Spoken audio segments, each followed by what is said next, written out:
आज the John एंकरबर्ग show में क्या परमेश्वर अस्तित्व में है?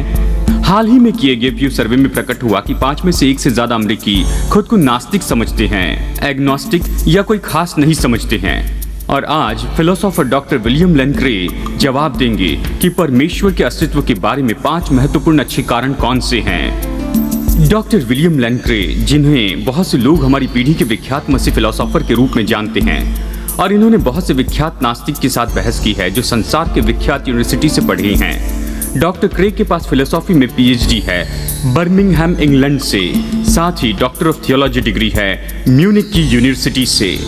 हम आपको न्योता देते हैं कि विशेष प्रोग्राम में जुड़ जाए द जॉन एंकरबर्ग शो में। प्रोग्राम में स्वागत है, मैं हूं जॉन एंकरबर्ग। हमारे साथ जुड़ने के लिए धन्यवाद। मैं खुश हूं कि आप यहां पर हैं और इस जानकारी को चूकना नहीं चाहते। मेरे मेहमान है डॉक्टर विलियम लेन क्रे। ये हमारे समय के सबसे अच्छे फिलोसोफर है। ये बहुत ही विख्यात दोष निकालने वालों के साथ में विवाद में चर्चा में रहे हैं, जो हमारे संसार के सबसे विख्यात यूनिवर्सिटी से पढ़े हैं। और बिल, मैं बहुत ही खुश हूं कि आज आप हमारे साथ में हैं। और बहुत से लोग विवाद करते हैं, विख्यात नास्तिक इस विषय पर चर्चा करते हैं, नास्तिकता या मसीहत, परमेश्वर का अस्तित्व है क्या, और किस तरह के सबूत हैं जिससे सोच सके कि परमेश्वर का अस्तित्व है। और मैं आपको बताना चाहता हूं, हमारे दर्शकों को आप 5 अच्छे कारण बताएं कि परमेश्वर क्यों अस्तित्व में है। बहुत अच्छा, मैं सहमत हूँ जॉन कि ये हाइपोथेसिस कि परमेश्वर का अस्तित्व है, ये हमें बड़े रूप में बताता है मनुष्य के अनुभव के डेटा के बारे में। उदाहरण के लिए परमेश्वर ही सबसे अच्छा विवरण है संसार की शुरुआत के बारे में। दूसरी बात, परमेश्वर सबसे अच्छा विवरण है संसार की बुद्धिमत्ता के जीवन के फाइन ट्यूनिंग के बारे में। तीसरी बात, परमेश्वर सबसे अच्छा विवरण है अच्छे नैतिक मूल्यों के बारे में और संसार के काम के बारे में। नंबर 4, परमेश्वर सबसे अच्छा विवरण है नासरत के यीशु के ऐतिहासिक सच्चाई के बारे में। और अंत में नंबर 5, परमेश्वर को व्यक्तिगत रूप में जाना और अनुभव किया जा सकता है। सब मिलाकर मैं सोचता हूँ कि एक सामर्थ्य और अद्भुत बात प्रकट करता है कि विश्वास करें कि परमेश्वर अस्तित्व में है। ठीक है, नंबर 1 से शुरू कीजिए। संसार की शुरुआत। आधुनिक फिजिक्स के बारे में एक अद्भुत बात तो ये है कि ये बायगॉन के दिनों के विरुद्ध में है। आधुनिक विज्ञान विश्वास करता है कि संसार अनंत काल का नहीं है, भूतकाल में, लेकिन इसकी शुरुआत है कुछ निश्चित समय पहले। आधुनिक एस्ट्रोफिजिक्स में नियंत्रण करने वाली बात तो ये है परिपूर्णता में कि ये संसार एक बिग बैंग से शुरू हुआ लगभग 14 बिलियन साल पहले। और मैं सोचता हूं कि बहुत से लोग इस थियरी को नहीं समझते हैं। केवल ऐसा नहीं कि सारे तत्व और ऊर्जा, लेकिन शारीरिक जगह और समय भी अस्तित्व में आया इस बिग बैंग के समय में। तो बिग बैंग दिखता है कि इस संसार की शुरुआत है जो शून्य में से आई। अब मुश्किल ये है कि शून्य में से कुछ नहीं आता है। ये कहना कि संसार बस ऐसे ही शून्य में से आया, ये तो जादू से भी बुरा होगा। जब जादूगर टोपी में से खरगोश को निकालता है तो वो तो जादूगर है, ये टोपी का कमाल नहीं है। लेकिन नास्तिकता में हमें कहना होगा कि ये संसार बिल्कुल किसी चीज के न होते पर किसी शून्य से बाहर आया है जो माना जाता है। तो ये मेरे लिए व्यवहारिक दिखाई देता है कि कहे कि संसार के लिए एक निश्चित कारण है जिसने इसे अस्तित्व में लाया। आपके पास अच्छा उदाहरण है जिसके बारे में आप चर्चा कर रहे हैं, गुब्बारे के बारे में। यह समझना बहुत महत्वपूर्ण है कि बिग बैंग मॉडल में ये थियरी ऐसी नहीं कि भौतिक संसार बढ़कर पहले अस्तित्व रखने वाला खाली स्थान नहीं हो जाएगा, लेकिन इस मॉडल के अनुसार स्पेस और समय अपने आप इस बिग बैंग में अस्तित्व में आए। और इसे देखने का सबसे अच्छा तरीका यही है, कल्पना करें कि एक गुब्बारा है जहां उस गुब्बारे के ऊपर बटन लगाया गया है। अब बटन वहां चिपकाए गए हैं, वो हटते नहीं है उस गुब्बारे की सतह पर, लेकिन जैसे आप गुब्बारे फुलाते हैं तो ये बटन के दूसरे से आगे और आगे जाते हैं क्योंकि गुब्बारे की सतह बढ़ती जा रही है। अब गुब्बारे की सतह तो बस हमारे 3 डायमेंशन स्पेस जैसे ही है। जैसे स्पेस बढ़ता है वैसे गैलेक्सी आगे और आगे बढ़ती जाती है। अब इसका अद्भुत प्रभाव होता है, जैसे हम समय में वापस इन बातों को देखते जाते हैं तो ये करीब और करीब आते जाते हैं, जब कि किसी जगह पर अनंत भूतकाल में ये पूरा संसार मानो एक बिंदु जैसे था। उसके पहले ये सच में अस्तित्व में नहीं था। यानी नियंत्रण करने वाले ये पैराडाइम इस कंटेम्पररी कॉस्मोलॉजी की यही है कि संसार शून्य में से अस्तित्व में आया लगभग 14 बिलियन साल पहले। जी, और मैं सोचता हूँ कि लोग इसे ले वेब में या जब साइंटिफिक जर्नल पढ़ते हैं तो इसे लेते हैं, यहाँ तक कि पॉप लिटरेचर, और यही कि साइंस के फिलोसोफर कहते हैं बने रहिए, क्योंकि ये सच में शून्य में से, यानी शून्य तो सच में कुछ है और ये थ्योरी इस बारे में नहीं कहती है। इसे समझाइए। देखिए, ये तो बड़ी बात है कि विख्यात प्रेस और टेलीविजन शो में गलत तरह की जानकारी दी जाती है इस संसार की शुरुआत के क्वांटम मैकेनिक्स के बारे में। ये कहता है कि क्वांटम मैकेनिक्स में हम पा सकते हैं पार्टिकल्स जो क्वांटम वैक्यूम के कारण अस्तित्व में आते रहते हैं, और इसलिए ये बात सच है कि कुछ अस्तित्व में आ सकता है शून्य में से, तो अवश्य ये संसार बिना किसी कारण से शून्य में से आ सकता है। ये लोग ये बताने में चूक गए कि ये क्वांटम वैक्यूम फिजिक्स में ये नहीं है, कुछ नहीं है। ये वो नहीं जो आम आदमी सोचते हैं। क्वांटम वैक्यूम एक समुंदर है, आक्रामक प्रभावी एक्टिविटी है जिस पर फिजिक्स के नियम अधिकार करते हैं। ये तो सच में पूरी तरह से शून्य नहीं है। यानी यहाँ तक कि संसार के शुरू के स्तर में भी इसके अस्तित्व के पहले कुछ सेकंड्स में इसे विवरण के रूप में बताया गया क्वांटम मैकेनिकल वैक्यूम, जो कि संसार की शुरुआत नहीं है शून्य में से। और बात तो ये है कि ये क्वांटम वैक्यूम अनंत भूतकाल तक बना नहीं रहता, इसकी एक शुरुआत है। इसलिए हम इस सवाल में आते हैं, संसार की शुरुआत कहां पर हुई और किसने इस संसार को अस्तित्व में लाया? परमेश्वर अस्तित्व में, इसके लिए अच्छा कारण क्यों है? जी, ये शारीरिक संसार के लिए ये ट्रांसेंडेंट कारण है। और जब हम इस पर गौर करते हैं कि किन बातों के कारण ये हुआ होगा, और इसके लिए बहुत से थियोलॉजिकल एट्रीब्यूट दिखाई देते हैं। उदाहरण के लिए, इसे तो बिना कारण से होना चाहिए, ये शारीरिक और भौतिक द्वारा न हो, क्योंकि इसने इस संसार में सारी बातों को बनाया है। ये कुछ समय का न हो, बिना समय का, क्योंकि इसने समय भी बनाया स्पेस के साथ ही, इसलिए इसे बिना बदलाव का होना चाहिए। इसे बहुत ही सामर्थ्य होना चाहिए कि संसार को अस्तित्व में लेकर आए। और इससे बढ़कर मैं इस पर बहस भी करूंगा कि ये तो जरूर कोई व्यक्ति ही होगा। अब ऐसा क्यों है? देखिए, केवल एक ही तरीका है कि कैसे इसे ले आने शुरू में कुछ समय का हो, जिसने ये हमेशा का बिना समय का अनंत काल का अस्तित्व रखा हो। यदि ये कारण बिना व्यक्ति का होता, केवल मैकेनिकली काम करने वाली बात है, तो एक बार निश्चित परिस्थिति दी जाए तो उसके परिणाम भी दिए जाने चाहिए। यदि ये परिस्थिति हमेशा के लिए वहां है अनंत काल से, तो उसके परिणाम भी हमेशा से होने चाहिए। जी, आपके पास पानी को बर्फ बनाने का महान उदाहरण है। जी, उदाहरण के लिए पानी ही लीजिए। पानी इसलिए बर्फ बनता है कि तापमान 0 डिग्री सेल्सियस से नीचे जाता है। यदि ये तापमान अनंत काल से 0 डिग्री से नीचे है, तो पानी अनंत काल से पूरी तरह जमा हो जाता। ये असंभव होता कि पानी जमना शुरू हो कुछ निश्चित समय पहले। तो कैसे हम शुरू से कुछ समय का प्रभाव पा सकते हैं हमेशा के अनंत कारण के लिए? मैं इसके लिए केवल एक ही जवाब दे सकता हूं, और वो ये है कि यदि कर्ण कोई व्यक्तिगत एजेंट है जिसके पास अपनी इच्छा की आजादी है, जो परिणाम स्वरूप एक निर्माण कर सकता है बिना किसी पहले से निश्चित करने वाली शर्तों से। उदाहरण के लिए, जो मनुष्य अनंत काल से बैठा है, अपनी इच्छा से खड़ा हो सकता है, इसलिए आपके पास नया प्रभाव होगा जो अनंत काल के कारण से आया है। इसलिए हमें केवल ट्रांसेंडेंट कारण से संसार में नहीं लाया गया, लेकिन एक व्यक्तिगत सृष्टिकर्ता है। ये सच में बहुत ही अद्भुत बात है। मैं दूसरे कारण पर जाना चाहता हूँ। परमेश्वर के अस्तित्व के बारे में संसार में जो पेचीदा क्रम है, ये बुद्धिमान डिजाइनर के बारे में बताता है। समझाइए। वैज्ञानिकों ने एक दिन सोचा कि चाहे संसार की शुरू की स्थिति कोई भी हो, यदि थोड़ा समय और लक दे तो आगे जाकर निश्चय ही हमारे जैसे बुद्धिमान जीव जरूर आएंगे। लेकिन इसके बजाय पिछले 50 साल के लगभग विज्ञान पूरी तरह से चौंक गया है कि बुद्धिमत्ता के जीवन का अस्तित्व इस संसार में आधारित है एक पेचीदा और नाजुक संतुलन पर, शुरू की शर्तों पर जो बिग बैंग में बताए गए हैं। सच में इस तरह दिखता है कि यह संसार अद्भुत रूप में ट्यून किया गया है बुद्धिमत्ता के जीवन के अस्तित्व के लिए, बिल्कुल उस पल से, उसके शुरू होते ही।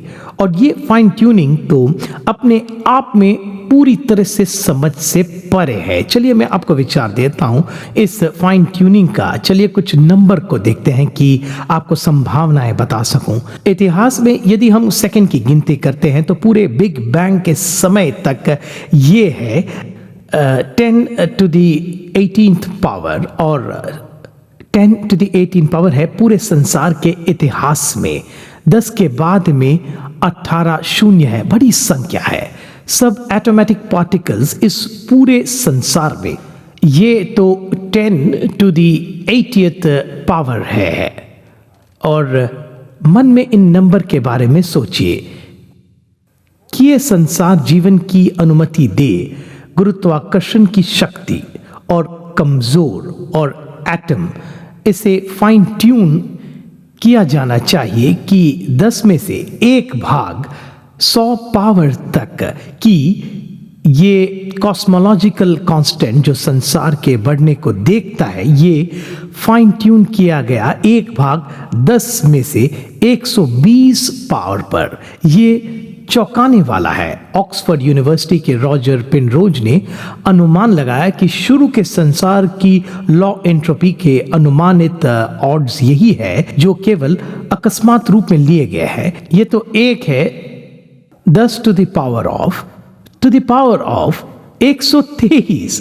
ये संख्या तो समझ से इतनी बाहर है, इसे एस्ट्रोनॉमिकल कहना तो बहुत ही अजीब सा होगा। और फाइन ट्यूनिंग के उदाहरण तो इतने अलग और इतने ज्यादा है, इन्हें फिजिक्स की भविष्य की उन्नति में गायब होना मुश्किल है।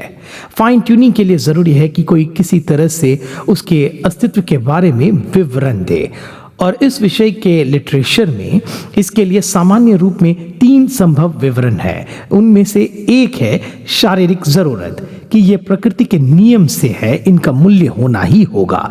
दूसरा तो केवल संजोग होगा, और तीसरा तो ये बुद्धिमत्ता की डिजाइन का प्रोडक्ट है। किसी ने संसार को बनाया है कि इसमें जीव हो। समस्या यह है कि ये पहले 2 पर्याय विवरण, शारीरिक जरूरतें और संजोग, ये तो ऐसे ही संभव नहीं है। प्रकृति के नियम के बारे में कुछ नहीं जिसे इस तरह के निरंतर और उत्तमता के मूल्य उनमें हो, और संजोग तो इतना दूर है कि उनका इस तरह से आना संभव नहीं है। तो मैं सोचता हूँ कि सबसे व्यवहारिक विवरण यही है बुद्धिमत्ता के डिजाइन का, और बहुत से वैज्ञानिकों ने इसे यही माना है। उदाहरण के लिए पॉल डेविस जो विख्यात फिजिसिस्ट है, उन्होंने कहा, मेरे साइंटिफिक काम में मैं ज्यादा और ज्यादा मजबूती से विश्वास करता हूं कि यह भौतिक संसार एक साथ रखा गया है इतने अद्भुत रूप में जिसे मैं केवल ऐसे ही हुआ ये स्वीकार नहीं कर सकता। और रॉबर्ट जेस्ट्रो जो NASA Goddard institute for space study के हेड है, उन्होंने कहा कि यह परमेश्वर के अस्तित्व के बारे में बहुत ही सामर्थी सबूत है जो कभी साइंस से आया हो। तो हम इस पहले विवाद का सारांश इस तरह बता सकते हैं। 1, यदि संसार एक अस्तित्व इस तरह शुरू हुआ है तो संसार की शुरुआत का एक कारण है। 2, संसार का अस्तित्व रहा है। 3, इसलिए संसार की शुरुआत का एक कारण है। हम दूसरे विवाद का सारांश इस तरह बता सकते हैं। 1, संसार की फाइन ट्यूनिंग तो एक तो शारीरिक जरूरत, संजोग या डिजाइन के कारण हुई। 2, ये तो शारीरिक जरूरत और संजोग से नहीं हुई है। 3, इसलिए ये डिजाइन के कारण है। ठीक है, आपने कहा कि तीसरा कारण है परमेश्वर के अस्तित्व के बारे में विश्वास करने के लिए, ये संसार के नैतिक मूल्य के बारे में है, इसे समझाइए। यदि परमेश्वर का अस्तित्व नहीं है जॉन, तो ये बहुत ही मुश्किल होगा कि व्यवहारिक स्तर जानने सही और गलत का, भले और बुरे का। नास्तिकवाद में नैतिक मूल्य तो उत्पादन हुए हैं बायोलॉजिकल एवोल्यूशंस और सामाजिक परिस्थिति से। माइकल रूस, जो साइंस के नास्तिक फिलोसोफर थे कनाडा से, इन्होंने कहा कि नैतिकता तो बायोलॉजिकल स्वीकृति है, मूल्य तो झूठे हैं। नैतिकता को केवल मदद करती है बचाव के लिए और पुनः उत्पादन के लिए, और इससे गहरा और कोई विवरण तो झूठा है। नेचुरलिस्टिक और नास्तिक विचारधारा यही है कि संसार में कोई व्यवहारिक नैतिक मूल्य और काम नहीं है। मुश्किल तो यह है कि अनैतिक अनुभव है जो व्यवहारिक नैतिक मूल्य और कामों के बारे में बताते हैं, जो ये हम पर जबरदस्ती करते हैं। ये विवश करने वाले और सच्चे हैं। यहाँ तक कि रूस ने भी एक जगह पर माना कि जो मनुष्य ये कहता है कि ये नैतिक रूप में स्वीकारनीय है कि छोटे बच्चे पर बलात्कार किया जाए, ये उसी व्यक्ति के जितना गलत है जो कहता है कि 2 और 2 5 होते हैं। तो सवाल यह है कि सबसे उत्तम बुनियाद क्या है इन व्यवहारिक नैतिक मूल्यों और काम के लिए? और मैं सोचता हूं कि इसका जवाब है परमेश्वर में। यदि परमेश्वर का अस्तित्व है तो हमारे पास एक उत्तम दृष्टिकोण की बुनियाद है, सही और गलत और अच्छे और बुरे के लिए, जो नास्तिकवाद नहीं दे सकता। हम इस तीसरे विवाद का सारांश इस तरह बता सकते हैं। 1, यदि परमेश्वर का अस्तित्व नहीं है तो व्यवहारिक नैतिक मूल्य और काम अस्तित्व में नहीं है। 2, व्यवहारिक नैतिक मूल्य और काम अस्तित्व में है, जिसके कारण हम अनुमान लगा सकते हैं और ये सही है कि 3, इसलिए परमेश्वर का अस्तित्व है। मैंने देखा है कि ये परमेश्वर के अस्तित्व के बारे में सबसे सामर्थ्य बहस है, क्योंकि विद्यार्थी इन बातों की सच्चाई को पहचानते हैं। उन्हें रिलेटिविज्म सिखाया गया है। उनकी यूनिवर्सिटी क्लासेस में उन्हें सिखाया गया कि यदि परमेश्वर नहीं है तो सब रिलेटिव है, यदि नैतिक मूल्य अस्तित्व में नहीं है। लेकिन इसी समय जॉन वो गहराई से समर्पित है इस दूसरी बात के लिए कि व्यवहारिक नैतिक मूल्य अस्तित्व में है। वो नहीं चाहते हैं कि दोष निकालने के विचार से देखें। वो मूल्यों को पारितोषिक देते हैं, जैसे सहज जाना और खुला मन रखना और प्रेम। वो बहुत डरते हैं कि जो उनके साथ सहमत नहीं होता उन पर दोष लगाए। वो उसे नैतिक मूल्य के रूप में थामे रहते हैं। तो सच में वो समर्पित है इन दोनों बातों के सत्य के लिए, लेकिन वो कभी इन 2 और 2 को साथ नहीं रखते और व्यवहारिक निष्कर्ष नहीं निकालते। ठीक है बिल, आपने कहा कि चौथा अच्छा कारण है परमेश्वर के अस्तित्व के बारे में, ये ऐतिहासिक सच्चाई, यीशु के जीवन, मृत्यु और जी उठने के बारे में। इसे समझाइए। जी, यीशु नासरी तो सब लेखों में बहुत ही अद्भुत व्यक्ति थे जॉन। नए नियम के इतिहासकार किसी तरह की गिनती पर पहुंचे हैं कि ऐतिहासिक यीशु प्रकट हुआ असाधारण अलौकिक अधिकार के साथ। ये अधिकार की खड़े होकर कहे परमेश्वर की जगह पर उसने दावा किया कि उसमें परमेश्वर का राज्य मनुष्य के इतिहास में आया है, और उसके इस सच्चाई के दृश्य प्रकटीकरण थे। उसने सेवकाई की, चमत्कार करने की और छुटकारा देने की। लेकिन उसके व्यक्तिगत दावे के बारे में सबसे अद्भुत बात तो उसका मुर्दों में से जी उठना था। यदि यीशु सच में मुर्दों में से जी उठा, इसका अर्थ यही है वो वही था जिसका उसने दावा किया था, और परमेश्वर ने लोगों के सामने वो दावे पूरे किए। अब मैं सोचता हूं कि बहुत से लोग सोचते हैं कि यीशु का जी उठना ऐसा है जिस पर विश्वास से भरोसा करते हैं। लेकिन मेरी डॉक्टरल पढ़ाई में म्यूनिक की यूनिवर्सिटी में इस विषय में मैं इस बात को देखकर चौंक गया कि सच में 4 स्थापित सत्य है जिसके साथ सहमत होते हैं। आज के नए नियम के ज्यादातर विद्वान इसके बारे में, मैं सोचता हूं कि ये यीशु के जी उठने के द्वारा अच्छी तरह से बताया गया है। वो क्या है? नंबर 1, उसके क्रूसीकरण के बाद यीशु नासरी को एक कब्र में रखा गया यहूदी हाई कोर्ट के सदस्य के द्वारा, जिसका नाम था अरिमथया का यूसुफ। दूसरी बात, वो कब्र बाद में खाली देखी गई यीशु के कुछ स्त्री अनुयायियों के द्वारा उसके क्रूसीकरण के अगले रविवार के दिन। तीसरी बात, उसके बाद कुछ लोगों ने और लोगों के समूह ने अलग अलग परिस्थिति में अलग अलग जगह पर यीशु के प्रकटीकरण को देखा, मुर्दों में से जी उठा। और नंबर 4, पहले से बताए गए सारे विवरण के बावजूद असली चेलों ने अचानक और ईमानदारी से विश्वास किया कि परमेश्वर ने यीशु को मुर्दों में से जिलाया है। अब दोनों सच्चाई पूरी तरह से मानी जाती है। आज के ज्यादातर नए नियम के इतिहासकार के द्वारा केवल एक ही सवाल है, उसे किस तरह से अच्छे से बताए। और मैं सहमत हूं कि इन 4 सत्य का सबसे अच्छा विवरण यह है जो असली आंखों देखे गवाहों ने दिया था। खासकर परमेश्वर ने यीशु को मुर्दों में से जिलाया। लुक जॉनसन जो नए नियम के विख्यात विद्वान है एमोरी यूनिवर्सिटी से, इन्होंने लिखा किसी तरह की सामर्थ्य बदलाव का अनुभव किया गया कि शुरू की मसीहियत के चलन को शुरू कर सके। और एन.टी. राइट जो विख्यात ब्रिटिश विद्वान है, इन्होंने कहा कि इसलिए एक इतिहासकार के रूप में मैं नहीं बता सकता मसीहियत के ऊपर आने के बारे में जब तक कि यीशु अपने पीछे खाली कब्र रखकर जी न उठा हो। तो हम इस विवाद का सारांश इस तरह निकाल सकते हैं। नंबर 1, यीशु नासरी के बारे में 4 स्थापित सत्य है। उसका सम्मान के साथ दफनाया जाना, उसकी खाली कब्र, बाद में उसका प्रकट होना और चेलों का यीशु के जी उठने में विश्वास की शुरुआत। नंबर 2, सबसे अच्छा विवरण इसके लिए तो हाइपोथेसिस है, परमेश्वर ने यीशु को मुर्दों में से जिलाया। नंबर 3, ये हाइपोथेसिस कि परमेश्वर ने यीशु को मुर्दों में से जिलाया, ये बताता है कि परमेश्वर का अस्तित्व है। नंबर 4, इसलिए परमेश्वर का अस्तित्व है। ठीक है बिल, आपने कहा कि 5वां कारण है कि लोग परमेश्वर के अस्तित्व के बारे में विश्वास करते हैं। ये तो परमेश्वर के साथ व्यक्तिगत अनुभव है, इसका क्या अर्थ है? ये 5वां कारण तो सच में परमेश्वर के अस्तित्व के बारे में विवाद नहीं है, लेकिन ये दावा है कि हम अनुभव कर सकते हैं कि परमेश्वर अस्तित्व में है, सभी विवादों से हटकर केवल व्यक्तिगत रूप में उसका अनुभव पाने से। बाइबल में लोग इसी तरह से प्रभु को जानते थे। जैसे प्रोफेसर जॉन हिक ने कहा है, उनके लिए परमेश्वर मन के द्वारा स्वीकार किया गया कोई विचार नहीं है, लेकिन अनुभव की वास्तविकता है जो उनके जीवन को महत्व देती है। अब यही केस है तो सच में खतरा है कि परमेश्वर के अस्तित्व के बारे में बहस करें।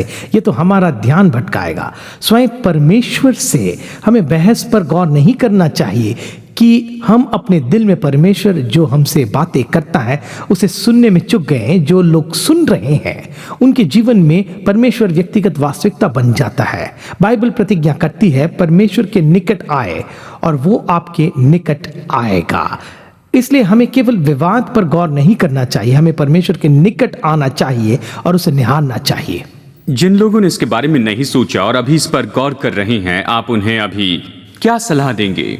मैं इन्हें प्रोत्साहित करता हूं जो मैंने अविश्वासी के रूप में किया था जब मैंने पहली बार यह संदेश सुना। पहले मैंने प्रार्थना शुरू की। मैं प्रोत्साहित करता हूं कि रात को अपने बिस्तर के करीब घुटनों पर आए और प्रभु से बातें करे। कहे, प्रभु यदि तू है तो खुद को मुझ पर प्रकट कर, मैं तुझे जानना चाहता हूं। यदि तू है तो इस तरह की प्रार्थना में निरंतर बने रहिए। दूसरी बात, मैं उन्हें प्रोत्साहित करता हूं कि नया नियम ले और सुसमाचार में यीशु के जीवन को पढ़ें। और जैसे आप सुसमाचार में यीशु की इन कहानियों को पढ़ते हैं तो खुद से पूछें, ये मनुष्य कौन था? क्या वो सच में वो हो सकता है जिसका इसने दावा किया है? क्या वो सच में परमेश्वर ने अवतार लिया है, मेरे पापों के लिए मरे कि मैं परमेश्वर के साथ व्यक्तिगत संबंध में आ जाए? मैं विश्वास करता हूं कि यदि लोग इस मार्ग में बने रहे तो ये उन्हें परमेश्वर के पास लाएगा कि मेरे जैसे ही परमेश्वर को पाए। अब जो लोग इस मुद्दे पर आ चुके हैं जहां वो सहमत है कि परमेश्वर अस्तित्व में है और उसने खुद को यीशु में प्रकट किया है और यीशु को मुर्दों में से जिलाया कि दिखाए कि वो कौन है, तो मैं उन्हें प्रोत्साहित करता हूं कि अपने जीवन में समर्पण करें, यीशु को प्रभु और उद्धारक स्वीकार करें। आप प्रभु के पास आकर कुछ इस तरह से प्रार्थना कर सकते हैं, प्रभु मैं विश्वास करता हूं कि तू सच में अस्तित्व में है और तूने अपने आप को यीशु में प्रकट किया और उसे मुर्दों में से जीवित किया, और इस समय मैं सबसे उत्तम रूप में अपने जीवन में आने का न्योता देता हूं। पापों को क्षमा करे, मेरे जीवन को बदल दे, मुझे उस तरह का व्यक्ति बना जो तू चाहता है कि मैं बनूं। मैं यीशु का चेला बनकर उसके पीछे चलना चाहता हूं। मेरा जीवन बदल दे, मैं तुझ पर विश्वास करता हूं कि तू ऐसा कर। आमीन। और यदि वो इस तरह प्रार्थना करते हैं, परमेश्वर ये प्रार्थना सुनेगा, उनके जीवन में आकर उन्हें बदल देगा भीतर से बाहर, कि उन्हें उस तरह का व्यक्ति बनाए जो परमेश्वर चाहता है कि वो बने। दोस्तों, क्या आप यही करना चाहते हैं अपने दिल की गहराई से? मेरी आशा है कि आप इसके बारे में सोचेंगे और किसी चीज को मार्ग में आने न दें। यदि परमेश्वर आपसे बातें कर रहा है, आप महसूस कर रहे हैं कि परमेश्वर आपसे बातें कर रहा है, तो घुटनों पर आकर प्रार्थना कीजिए और देखिए परमेश्वर आपके जीवन में क्या करता है। अब अगले हफ्ते हम परमेश्वर के अस्तित्व के सबूत के बारे में चर्चा करेंगे और बिल हमें बताएंगे कि संसार का अस्तित्व ही परमेश्वर के अस्तित्व के बारे में मजबूत सबूत है। आशा है कि आप हमारे साथ में जुड़ जाएंगे। अगले हफ्ते के प्रोग्राम का भाग देखने के लिए बने रहिए। आज हमारे साथ में जुड़ने के लिए धन्यवाद। यहाँ जॉन एंकरबर्ग शो में यदि आप विश्वासी होने में दिलचस्पी लेते हैं तो कृपया हमारी वेबसाइट jashow.org पर जाएं और क्लिक कीजिए बिकमिंग अ क्रिश्चियन पर, जो हमारे होम पेज के ऊपरी भाग में है। आप जानकारी भी पढ़ सकते हैं कि कैसे यीशु मसीह के साथ अपने उद्धारक के संबंध में आ सकते हैं। आज के प्रोग्राम के बारे में अधिक जानकारी पाने के लिए या आप हमारे दूसरे प्रोग्राम या विषय देखना चाहते हैं तो हमारी वेबसाइट पर जाएं jashow.org पर और वॉच पर क्लिक कीजिए। यदि आप हमारे प्रोग्राम स्मार्टफोन पर देखना चाहते हैं तो ऐप स्टोर पर जाएं और हमारी मुफ्त जॉन एंकरबर्ग शो ऐप डाउनलोड कीजिए। इससे आप हमारे 60 से भी ज्यादा टेलीविजन प्रोग्राम देखेंगे जो आप कहीं भी किसी भी समय देख सकते हैं मुफ्त में। आपके लिए उपलब्ध बहुत सी जानकारी भी आप यहाँ देख सकते हैं। अगले हफ्ते जॉन एंकरबर्ग शो में हमारे साथ फिर से जुड़ जाएं। प्रोग्राम देखने के लिए धन्यवाद। परमेश्वर आपको बहुतायत से आशीष दे। ठीक है बिल, 2 फिलोसॉफिकल बहस हैं और 2 साइंटिफिक बहस हैं दूसरे मुद्दे के लिए, खासकर संसार के अस्तित्व के बारे में। मुझे कुछ फिलोसॉफिकल बहस के बारे में बताइए। पहली फिलोसॉफिकल बहस तो आधारित है चीजों के असंख्य होने अस्तित्व की असंभवता पर। और अब असली असंख्य का अर्थ क्या है? खैर, गणितज्ञ फर्क बताते हैं श्रमता की संख्या और असली असंख्य के बीच। श्रमता की संख्या तो असंख्य होने की ओर बढ़ती जाती है लेकिन कभी वहां नहीं पहुंचती। लेकिन इसके विपरीत असली असंख्य होना तो पूरा असंख्य हो रहा है। ये तो सच में असंख्य है, पहले ही पूरा हो चुका। अब यदि भूतकाल की कोई शुरुआत नहीं होती तो सच में आज के लिए असल असंख्य घटनाएं होती। लेकिन गणितज्ञ जानते हैं कि सच में असंख्य होने की जो बात है वो बहुत से अलग बातों की ओर लेकर जाते हैं। उदाहरण के लिए असंख्य माइनस असंख्य क्या होगा? खैर, गणित के रूप में आप विवादित जवाब पाते हैं। ये दिखता है कि असंख्य तो केवल एक विचार है आपके मन में, ये तो अस्तित्व में नहीं है, वास्तविकता में नहीं है। इसलिए जबकि भूतकाल की घटनाएं केवल मन के विचार नहीं है लेकिन असली है, तो भूतकाल की घटनाएं गिनती की जा सकती है और इसलिए संसार अस्तित्व में आया। दूसरी फिलोसॉफिकल बहस तो आधारित है असली असंख्य को जोड़कर असंभवता को बनाने की है, एक के बाद एक सदस्य जोड़ने के द्वारा। इसे कई बार कहते हैं संख्या को असंख्य होने तक गिनते जाना। हम असंख्य को कभी नहीं गिन सकते क्योंकि वहां पहुंचने से पहले हमेशा एक और जोड़ सकते हैं। संभव है कि परमेश्वर आज आपसे बातें कर रहा है। यदि आप चाहते कोई प्रार्थना करें या आप कोई सवाल पूछना चाहते हैं तो स्क्रीन पर दिए गए फोन नंबर पर फोन कर सकते हैं। इस नंबर पर फोन कीजिए, कोई बड़ी खुशी से आपके लिए प्रार्थना करेगा। आज मेरे साथ जुड़ने के लिए धन्यवाद। आशा करता हूं कि अगले हफ्ते इसी समय आप फिर से जुड़ जाएंगे। यीशु मसीह के साथ में अपना संबंध कैसे शुरू करें इसे जानने के लिए हमारी वेबसाइट पर लॉग कीजिए jashow.org पर और वहां पर Pray to accept Jesus Christ as your Savior पर क्लिक कीजिए।